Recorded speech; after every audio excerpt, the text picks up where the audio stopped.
It is finally Iron Bowl week, and of course, Auburn Tigers, they get their chance at the podium today. Joining me now on the Plains, Tom Green. And Tom, let's start with Gus Malzahn, the injury updates. He tells us Cam Petway will be back and available to play in the Iron Bowl, as well as Chandler Cox. What do we know about the situation, and how instrumental or important will this be to get these guys back in the lineup? Well, he said both Petway and Cox are expected to be back. Obviously things can change in the next couple of days, but, barring any setbacks, those two will be in action. Gus said he wasn't ready to say if Cam Petway's 100% yet, but even if he is, 80, 85%, I think that's a big get for Auburn to have him back. Obviously he's led the SEC in rushing for much of the season, sitting out the last two games. He's been surpassed by Arkansas's Raleigh Williams, but still he's a guy that is a very physical running back. He's not afraid to take it right to defenders. And, he's really been the backbone of this Auburn offense for much of the year. Now, Gus Malzahn not ready to name a starting quarterback, not ready to tell us that it will be Shaun White or one of the other two guys there. What do we know about Shaun White's status, and how important will it be to get him back in the lineup? Well, Shaun White, he hasn't thrown a pass in practice in the last 3 weeks. Gus said he was able to do a little bit yesterday during practice, but is still not ready to make a call on that. I expect Shaun to play if he keeps making it through this week of practice. He's not going to be 100%, I'm sure of that. But, he's probably their best chance to win, even though Jeremy Johnson looked good in the game against Alabama A&M this past week.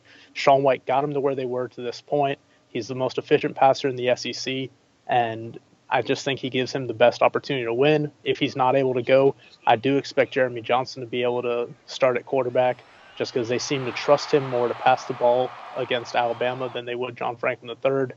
Though I do think that we will see both of them if Shaun's not able to play.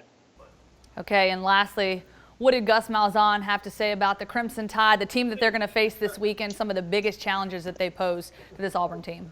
He had a lot of praise for Alabama, and rightfully so. They're the number one ranked team in the country, the only undefeated Power 5 team remaining. And he said, really it started on offense. It starts with Jalen Hurts, the freshman quarterback. He had a lot of praise for him, with just how, consistent he's been all season. He likened him to a running back playing quarterback. Some people might take that as a knock, but I think it's certainly praise for him given the way Alabama's transformed to more of a spread team lately. Jalen Hurts bringing that added dimension with his legs is just something else that's going to give Auburn's defense fits. Then you move to the other side of the ball. Gus said this is probably the best pass rush that he's seen from Alabama during his time at Auburn. It's a defensive front that's going to be hard to stop. They're number one in the nation in fewest rushing yards allowed, and Auburn is a run-first team. And, Auburn's going to have to establish the run. It's going to be hard to do against that defensive front. And then when you get into obvious passing situations, Malzahn said it's like a feeding frenzy when Alabama gets you in those situations. So Auburn's going to have its hands full on both sides of the ball. All right, Tom, thank you so much for your insight. Great as always. And, of course, we will see you in Tuscaloosa on Saturday.